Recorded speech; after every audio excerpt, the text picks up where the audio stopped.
Hi, my name is Christopher Ritter, and I'll be performing my presentation on Chapter 7, the Internet. The Internet is a worldwide collection of millions of computers and networks, and through hypermedia, information and documents embedded with audio, text, images, and videos. This information can be transferred business to business. Information can be retrieved through search engines like Google, Bing, and Ask.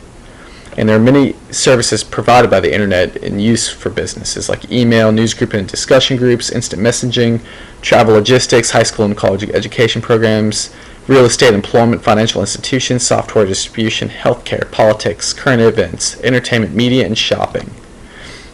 The Internet differs from the intranet, which is a network within an organization that uses the Internet protocols to support business activities, and differs from the extranet, which is a secure network that uses the Internet to connect users of intranets as business partners. And the differences are cited below in terms of public, private, and who uses it.